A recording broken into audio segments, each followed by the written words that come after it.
joindre kenn koo xamante ne ci mën a indi ay leeral waaye laataa loolu ñu bàyyi la nga wax sa xalaat. waaw je pense que par rapport ak question de Niger bi question la boo xam ne éventuellement dafa mel ni sax mu ngi ci ligne bi ñu dal di ko jël salaamaaleykum Salif Kébé. allo. oui ñu ngi lay nuyu bu baax Salif.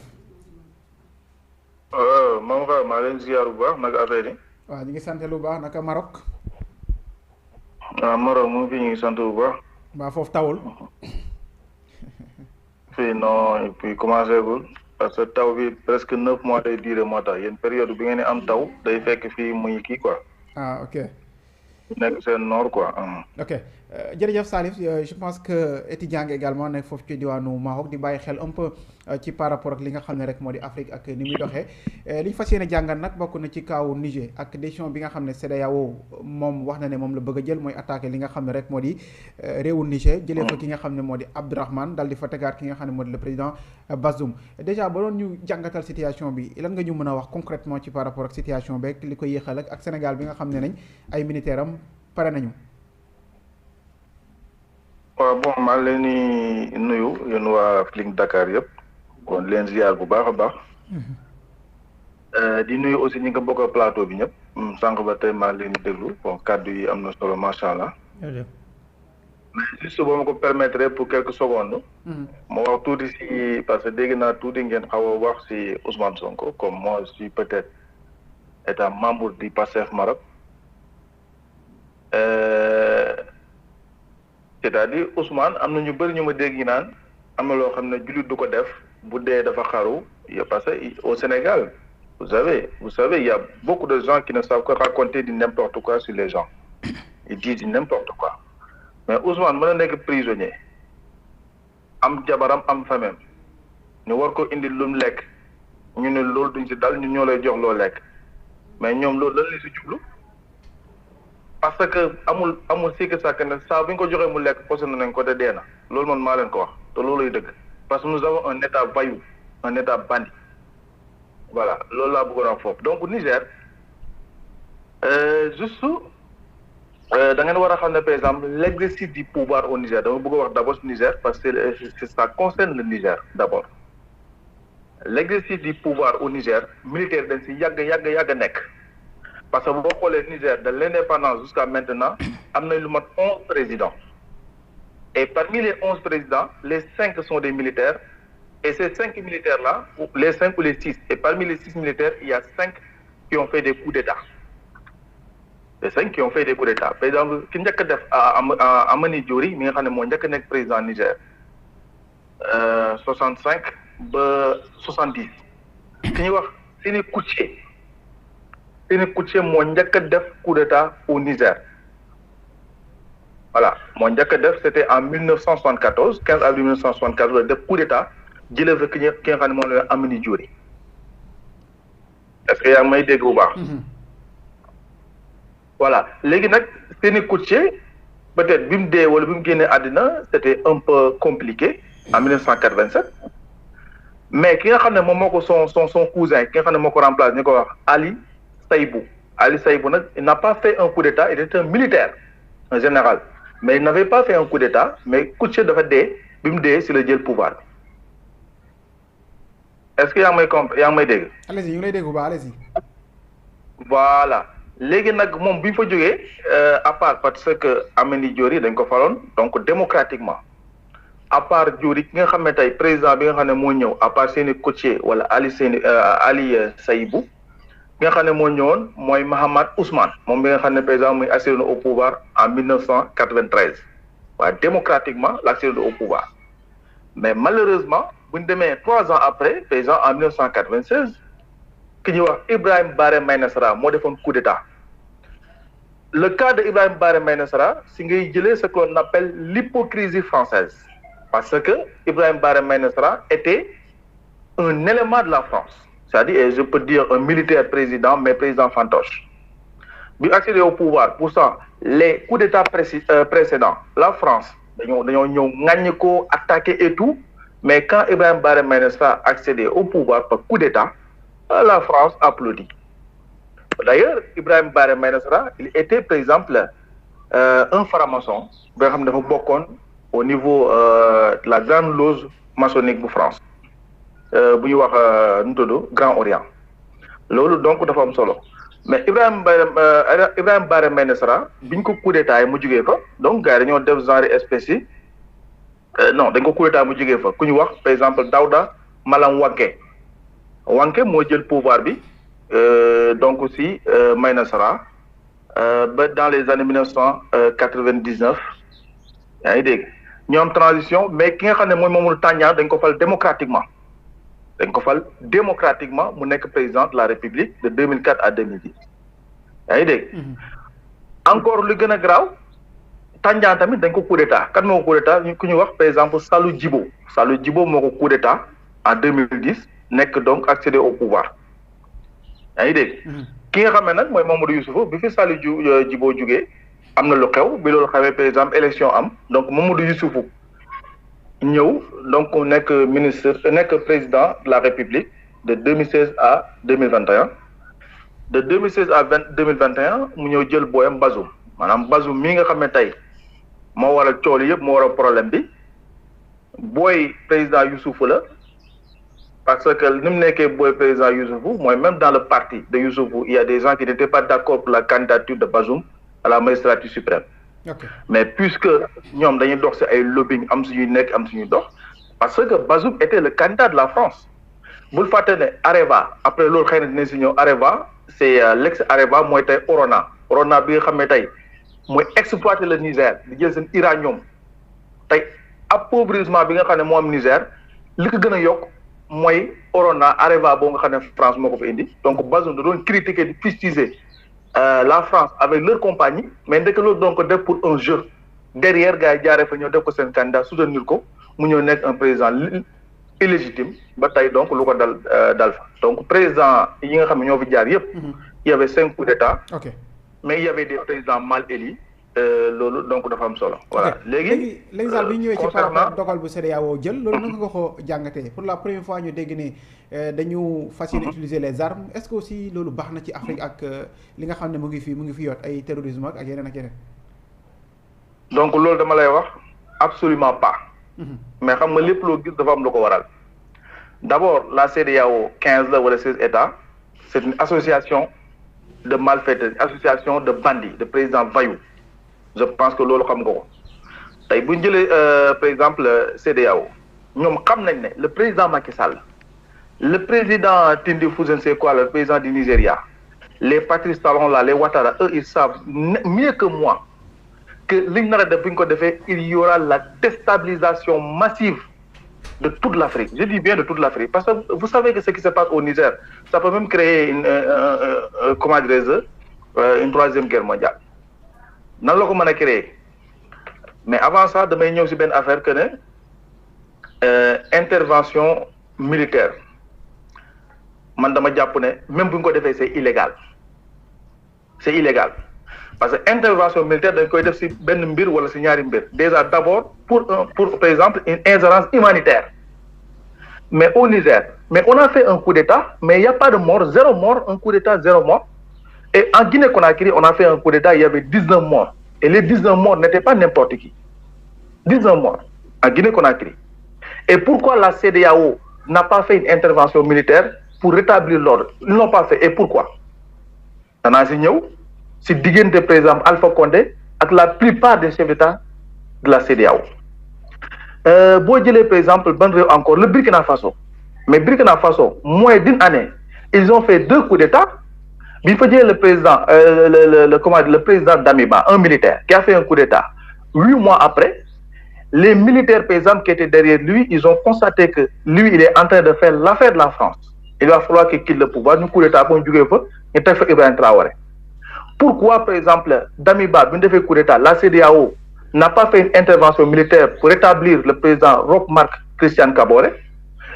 Pourquoi, par exemple, Ibrahim Traoré a fait coup d'état? On n'a pas rétabli le président Damiba. Pourquoi ils ne l'ont pas fait? Pourquoi, par exemple, le président Ibrahim Boubacar Keïta, bi ñu ko defee coup d'état jël Bandaw teg ko mu nekk président de la transition il y avait Assimi Goïta à côté Goïta les Abdoulaye Maïga le ministre de la Défense, comment dirais-je, Ousmane Camara, Sadio Camara, autant pour moi, Sadio Camara, dañoo ñëw gis ne kii il ne fait pas l'affaire du Mali ñu jëlee ko fa teg fa Goïta Assimi Goïta. Pourquoi la CEDEAO n'a pas fait une intervention militaire? Est-ce que yaa ngi gis bu baax li ma lay wax léegi lan moo tax tey te pourtant tous les coups d'état yi ma lay wax il y avait des morts il y avait beaucoup de choses lan moo tax tey ñu xaar ba Bazoum tombé ñu ne coûte on doit rétablir Bazoum te déjà même suñu defee intervention militaire pour imposer Bazoum ñu rétablir ko mais loolu c'est illégal juridiquement c'est pas fondé parce que Bazoum a déjà démissionné ñu lu gars yi bëri xamul si yële noonu ko démission mu démission ko donc foofu amul benn kii juridique est-ce que yaa ngi comprendre léegi nag damay ñëw si lan moo tax loolu yëpp parce que Alpha Condé il avait un problème parce que li ma lay wax rek c'est une association de malfaiteurs qui sont en connivence avec la France métropolitaine pour faire des choses des intérêts et tout ma jox la damay ñëw si Orona gis nga Niger plus de 1,2 million de kilomètres carrés en 2021 était 25-26 millions d'habitants tey war nañoo nekk peut-être entre 27 et 30 mais boo xoolee tous les réseaux administratifs du Niger par exemple même 60% du Niger amul électricité te pourtant le Niger est moo yor le 5e réserve mondiale de l'uranium loolu tax tey France les Américains ñoo teg fa seen compagnie di exploiter seen ay uranium di ko yóbbu par exemple des tonnes depuis 1975 ñu signé un accord des milliers de tonnes d'uranium dañ koy jël xam nga uranium da ngay am électricité moo lay permettre nga am électricité mais lan moo tax tey ñu exploiter uranium yaa ngi dégg au Niger et les Nigériens ne mangent pas les Nigériens n'ont pas d'électricité est-ce que yaa ngi comprendre parce que France pour ñu continuer ñoom def loolu noonu ak seen mafia boobu noonu ak soutien bi ñu def yenn certains présidents africains dañoo jël Bazoum teg ko fa mu nekk seen benn président fantoche pour faire leurs affaires mais xam ne leurs militaires ne vont pas l'accepter et quand il y a une union entre peut-être le Burkina le Niger le Mali ou encore la Guinée ça va faire mal à l'Occident mais aussi ça va faire mal aux présidents bandits aux présidents voyous qui sont au sein de la CEDEAO et ma ñëw si beneen affaire est-ce que également par rapport ak yéen yi nga xam ne muy guetté en Afrique bokk na sur le djihadisme bokk na également la Russie qui est présent au niveau de l'Afrique avec les Wagner et tout est-ce que jàppale également serait un président très dangereux ci par rapport ak contexte bi ñu nekkee. oui mais le précédent a toujours été dangereux tey ma jox la les djihadistes ont été créés par la puissance occidentale loolooy dëgg man mënuma concevoir une armée nationale qui est plus faible qu'un groupe de terroristes loolu mënul nekk c'est pas possible. Depuis des décennies, par exemple, le Sahel est fragilisé. Le Tchad est incompétent pour faire face aux djihadistes. Le Mali, le Burkina, le Niger. Mais là, le ministre des Affaires étrangères du Mali, Abdoulaye Diop, l'avait dit. La force Barkhane, les Français, qui étaient au Mali, pour dire que, par exemple, on est là pour combattre les djihadistes. Mais au fond, c'est pas ça. C'est pour piller les ressources du Sahel, l'or, l'uranium, ainsi de suite, ainsi de suite. Comment dirais-je la France Abdoulaye Diop nee na dans certaines localités bu ñu demee ba jël war a def attaque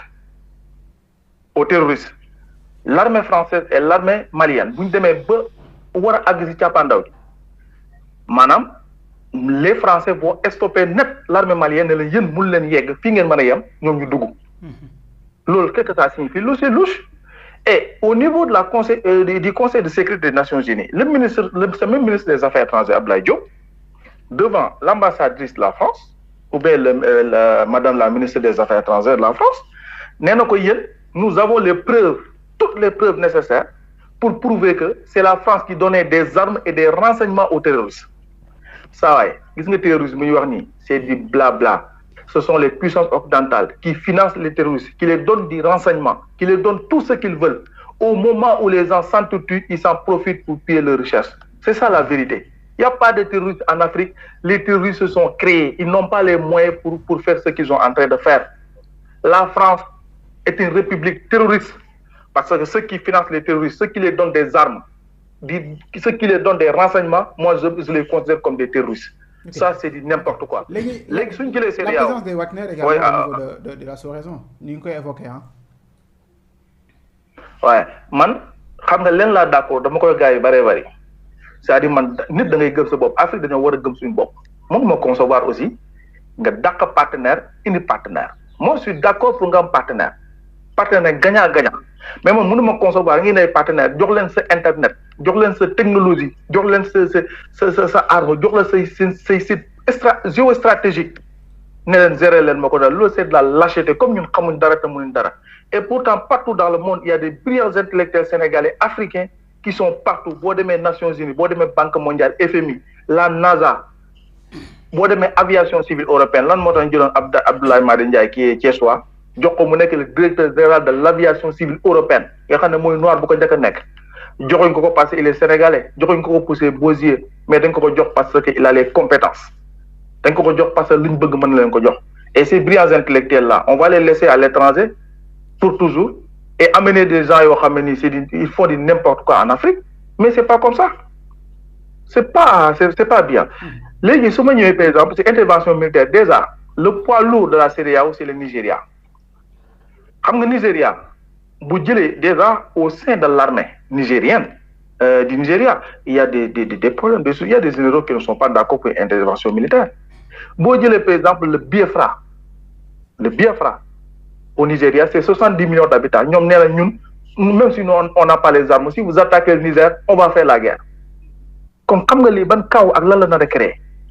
léegi le Sénat l'Assemblée bu Nigeria dañ ne ñun d'accord pour intervention militaire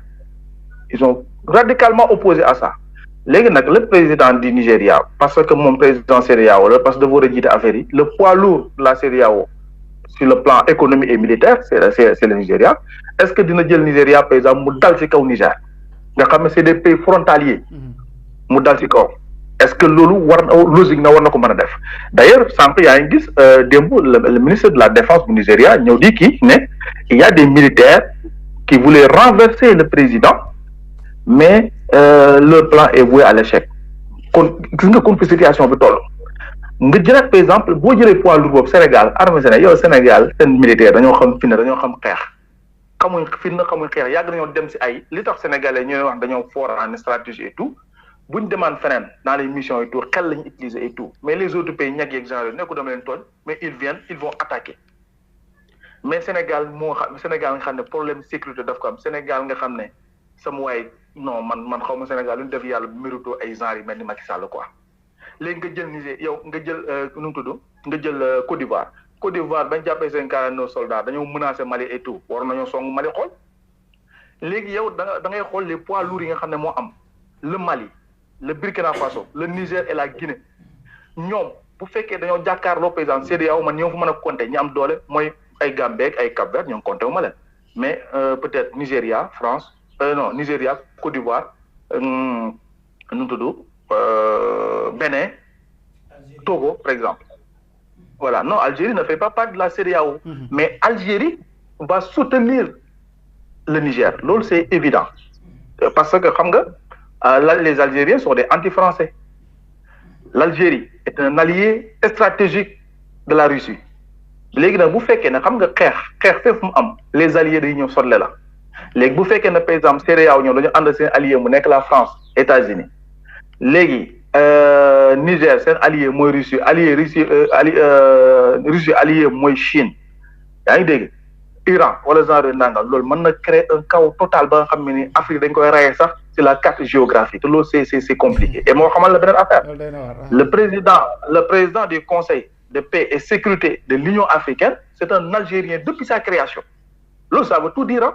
c'est un Algérien de l'Union africaine je parle bien donc loolu c'est quelque chose boo xam ne dafa te l'Algérie est une puissance militaire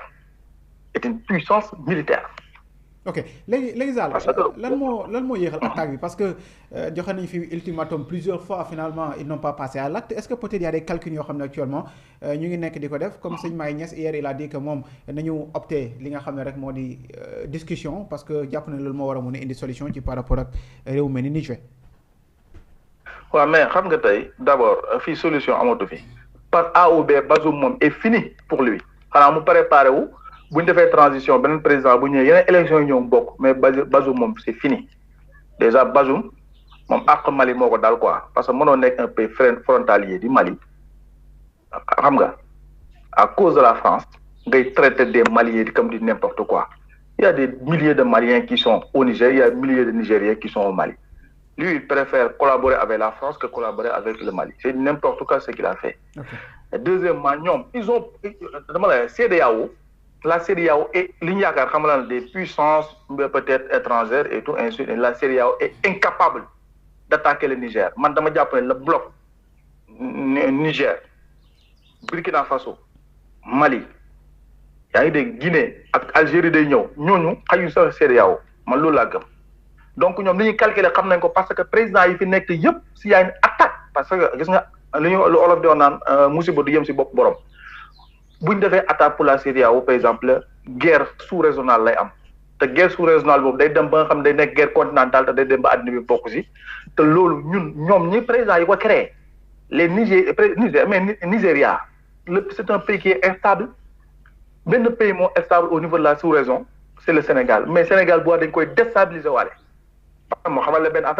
À cause de Macky Sall, il y a beaucoup d'Africains qui sont contre Macky Sall, parce qu'ils considèrent que Macky Sall est un ennemi de l'Afrique. C'est un président lâche, c'est un président incompétent, dictateur, un président fantoche. Ok, nous refons la thérapie, on termine avec lui, parce que vous êtes ici déjà. Allez-y. Non, man ngay machallah par rapport ak xana peut-être Sénégal buñ démé ba intervenir lan nga mëna xaar né mo ci nara xewé. OK, s'il y a l'intervention de l'armée sénégalaise, lan lañu mëna xaarandi. D'accord. Xam nga par exemple Sénégal malgré tout amna ñu téné image am dafa rafetone sur le plan régional et international. Man dama japp né le rôle et la position du Sénégal ça ne devait pas être militaire, mais ça devait être diplomatique. Gis nga Sénégal lépp loo xam ne da ko jël comme positionnement diplomatique moo gën si moom moo gën a baax si moom leneen lu mu def dul rek il va payer les pots cachés man dama jàpp ne Sénégal waroon na am beneen taxawaaye bu muy def si par exemple les militaires sont forts s'ils n'acceptent pas de céder le pouvoir on va essayer d'organiser une transition yaa ngi dégg bu ñu organiser transition après ñii bu ñu fi jógee ñu organiser élection mu jeex. Mais court que court, nous avons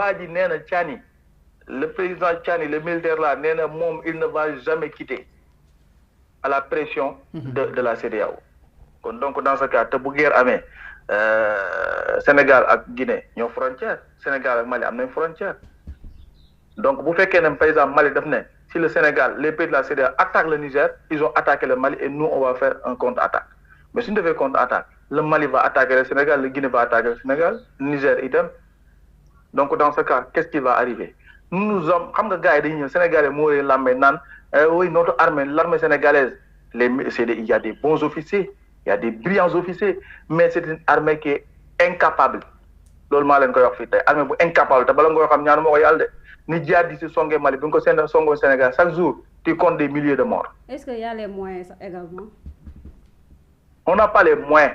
Nous, avons les moyens. Comme le budget militaire au Sénégal, ah mais CEDEAO ñoo ñu jox ay moyens n'est-ce pas? CEDEAO lan lay am CEDEAO moyens ñu joxe mo dañuy cotiser. waaw dañuy cotiser kenn mo fa am yow dañuy cotiser beneen amul lum lekk cotisation bi mu ngi melni kon dans ce cas ku nekk la nga cotiser si yow rek lay ñëwaat Sénégal mënu cotiser 200 milliards yu mat 200 milliards lan la man dans une guerre. Mali ëpp budget militaire bu Sénégal Burkina ëpp ko budget militaire yeneen pays yi gis ñoo ko ëpp budget militaire. Fi Nigeria moo fi am budget militaire bu ñëw à part ça les autres pays te bokkuñ fi mooy comme Afrique du Sud comme Égypte ki nga xam ne moo nekk la première puissance militaire de l'Afrique et 10e dans le monde beaucoup puissance militaire la. L'Algérie aussi une très grande puissance militaire 2e en Afrique je crois. Donc ñoom ce qu'ils sont en train de faire là c'est de la comédie il faut qu'ils arrêtent leur comédie là parce que dem nañ fi ay njombe parce que dem nañ fi ay mbir yoo xam ne kenn xamul lan la. Parce que man li ma gën non billaay ñun Afrique xaw ma la leen def yàlla quoi mérito lii man li ma gën a naqari mooy France xam nga ndeysaan dafa am benn français bu ñuy wax Antoine Glaser dafa bind benn livre tuddee ko l'arrogance d'un Français dans les pays africains. c'est incomparable arrogance boobu la ñu xoolal tey boo demee Niger ki nga xam ne mooy gérer seen société Arona bi Areva bi nga xam ne moo gérer Iran ñoom mais saa ay kooku xoolal day saaga ay ministres nigériens di leen saaga laa seen biir saaga. Personne ne parle. Et vous croyez qu'avec les militaires, les gens vont accepter ça? Le peuple doit moins de. C'est pas pour rien que un peuple nigérien s'est levé.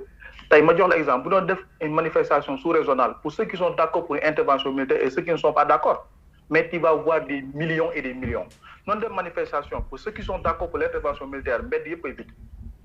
gis nga gars yi nañ bàyyi seen caaxaan yi bàyyi seen comédie bi il y a deux choses soit ñu bàyyi caani mu doxal après bu transition amee mu parce que loolu yàgg na Mali munoo ñëw gis bi yàgg fay gis coup d'état mais ça yooyu loolu yéen a ko war a wax bu les journalistes de l'Afrique parce que mënuma concevoir yow nga jàpp ne am na xoolal par exemple am fële Tchad bokk CEDEAO d'accord mais bokk l'Union africaine mais Tchad mais booy Tchad Déby dafa ñëw xam nga Déby toog na ne moi je ne voulais pas faire un 5e mandat c'est la France qui m'a imposé de le faire moo ko de RFI la ko France 24 ñëpp di ko dégg mais xanaa xamoo ne Déby ñu naan woy Déby dem na si combat rey nañ ko nangam non loolu c'est faux c'est la France qui a tué le président Idriss Déby parce que dem na ba nga xam ne lu mu leen def marionnette bu mu nekkoon bëgg na dog bu mu njàmbi dem na ba nga xam ne mu ngi divulguer seen sécurité ko am na président yi nekk Afrique ba am na benn président si réew benn njiiti réew si réewu naari bon ñoo ma ko wax parce que ma nekk tax saa waay nee na ko xoolal carrément la wax li ma France di defloo non lii c'est catastrophique Afrique France moo ko yàq Déby wax loolu mais yow mën nga imaginer un général d'armée nekk président nekk chef de l'État chef militaire et chef de guerre nga dem dans une guerre avec les djihadistes ñu tëb ñëpp rey la yow kenn ñu ne président Déby ki see dee keroog jour boobu noonu loolu c'est totalement faux xanaa bala ngay rey chef de guerre di nga rey ñu bëree soo ko ñëw rey le chef parce que protection bu chef de guerre di am chef militaire et chef de l'État di am mais keneen du ko am loolu c'est du n'importe quoi léegi ñu jël ci ñu xëy de ñu ne léegi y a pas transition nangam ñu jënd 15 généraux jël Mahammed Idriss Déby nga xam ne du doomam ay doomu furaatoom la mu ñëw jël ko teg France moo jógee Macron moo jógee France ñëw installé booy bi. booy bi 18 mois laay def 18 mois yi jeex booy bi ñu wax ne damay toogaat 18 mois forcé les gens gars yi wax mu jël ko la rey fi lu mat 100 personnes ci benn jour est-ce que la CEDEAO a fait une intervention même conférence de presse defuñ ko et actuellement ils sont en train de raconter du n'importe quoi ñu jël le plus grand opposant du Tchad muy Cissé Masra un grand révolutionnaire un vrai patriote xoolal attaqué ba rey yaayam